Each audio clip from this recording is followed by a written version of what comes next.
Hello student, welcome to physics class. In this video we are going to learn about behavior of charge particle when placed in a uniform electric field, and also we will study torque on an electric dipole placed in a uniform electric field.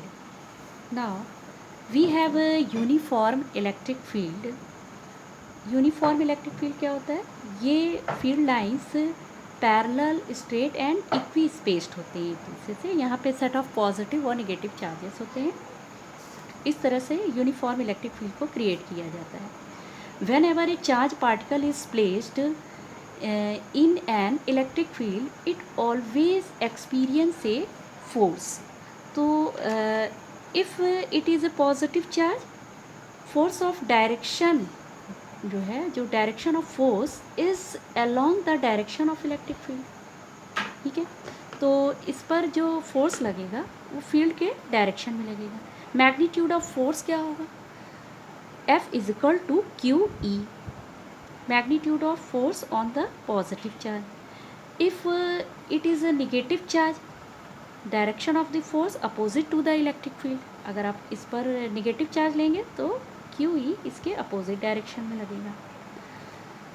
Now let us consider a electric dipole A be placed in uniform electric field E making an angle theta with the direction of electric field. तो यहाँ पे देखिए, यहाँ पे एक electric dipole है, minus और plus Q, दो चार्ज हैं, इक्वल मैग्नीट्यूड है, having a certain distance 2l. तो इलेक्ट्रिक फील्ड के साथ ये थीटा एंगल बना रहा है. इलेक्ट्रिक डाइपोल मूवमेंट का डायरेक्शन क्या है? वो नेगेटिव टू पॉजिटिव की तरफ है. Now force on charge plus Q पे जो फोर्स होगा inside the field Q E का डायरेक्शन क्या होगा? वो इलेक्ट्रिक फील्ड के अलोंग होगा. और नेगेटिव जो चार्ज है उसका डायरेक्शन वो इधर होगा, अपोजिट डायरेक्शन पे. तो net force on the dipole will be zero. Net force इसका क्या होगा? वो ज़ीरो होगा, क्योंकि मैग्नीट्यूड दोनों का सेम है और डायरेक्शन क्या है? अपोजिट है. Now since F1 F2, magnitude of F1 F2 is same but opposite in direction and their lines of action are different, so they form a couple which exert a torque on the dipole. तो यहाँ पे ये दोनों जो force लग रहे हैं ये एक कपल ऑफ फोर्स, ये कपल फोर्स बना रहे हैं, जो कि इसको क्या करेगा? इस पर एक टॉर्क लगेगा. टॉर्क क्या होता है? Torque is the turning action of the force. तो ये इसको रोटेट करने की कोशिश करेंगे. तो कपल ऑफ फोर्स की इसमें जो कंडीशन ये है कि दो फोर्स का जो मैग्नीट्यूड हो वो सेम हो, पैरेलल हो, लेकिन अपोजिट डायरेक्शन में हो. तो इस तरह के फोर्स को हम लोग बोलेंगे कपल ऑफ फोर्स. और कपल ऑफ फोर्स जब इस तरह किसी बॉडी पे लगता है तो वो उसको रोटेट करने की कोशिश करता है. तो this couple is known as restoring couple and it try to rotate the dipole and align it along the direction of electric field. तो ये क्या करेगा? इसको रोटेट करने की कोशिश करेगा. इस तरह ये क्लॉकवाइज रोटेट होगा और ये फील्ड के डायरेक्शन में आने की कोशिश करेगा due to this force. Now formula of torque is equal to force into perpendicular distance between line of action of two forces. तो परपेंडिकुलर डिस्टेंस देखिए, टॉर्क के फार्मूले में हमको परपेंडिकुलर डिस्टेंस लेना है. तो यहाँ पे ये 2l इसके साथ थीटा बना रहा है.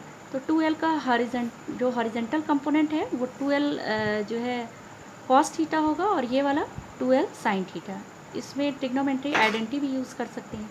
तो ये हो जाएगा 2l साइन थीटा. तो परपेंडिकुलर डिस्टेंस इसकी क्या होगी? वो 2l sine theta.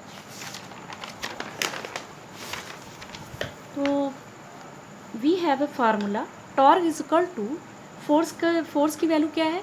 Q E 2l sine theta, 2ql E sine theta. 2ql क्या है? ये मैग्नेटिक ऑफ डाइपोल मोमेंट, इसका मैग्नीट्यूड ऑफ डाइपोल मोमेंट है.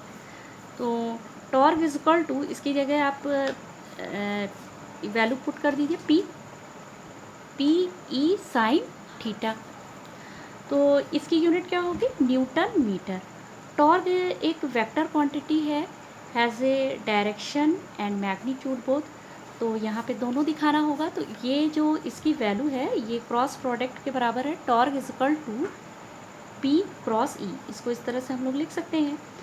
तो इसमें मैग्नीट्यूड तो इसकी ये हो गई, इसका डायरेक्शन भी आपको देखना होगा। इसका डायरेक्शन कैसे होगा, इसका डायरेक्शन आप right hand screw rule use करते हैं।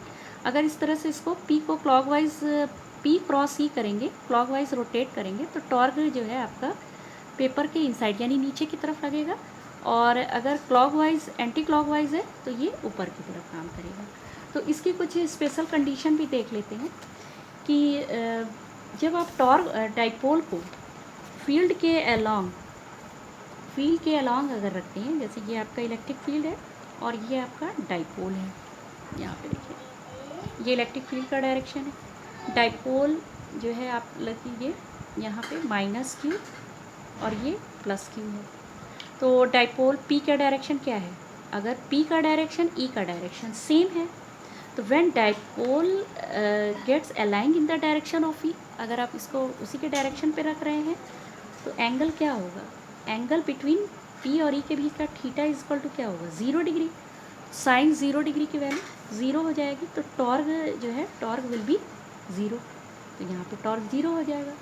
तो ड्यू टू टॉर्क, जो टॉर्क है आपका dipole aligning itself in the direction of electric field, this is the position of stable equilibrium of dipole. अच्छा ये हो गया। अब इसका देखिए नेक्स्ट, इसी तरह से अगर 180 डिग्री पे रखेंगे तो इसकी फिर भी इसका क्या आएगा, टॉर्क 0 पे और 180 डिग्री पे दोनों पे ही 0 आएगा, इसकी वैल्यू 0 आएगी। अगर टॉर्क को आप 90 डिग्री यानी फील्ड के डायरेक्शन में इसको परपेंडिकुलर रख दीजिए, ये माइनस क्यू है और ये प्लस क्यू चार्ज है। पी का डायरेक्शन डाइपोल मोमेंट का डायरेक्शन पी और ई के बीच में कितना है, 90 डिग्री एंगल है। तो क्या होगा, तो साइन 90 डिग्री की वैल्यू 1 होगी, तो टॉर्क विल बी मैक्सिमम। तो मैक्सिमम वैल्यू इसकी क्या होगी, पी ई। तो torque acting on the dipole will be maximum. तो ई की वैल्यू आप न्यूटन पर कूलाम अगर लेते हैं 1 न्यूटन पर कूलाम, तो टॉर्क की वैल्यू क्या होगा, वो पी के बराबर आ जाएगी, वो डाइपोल मोमेंट के बराबर। Okay, thank you so much.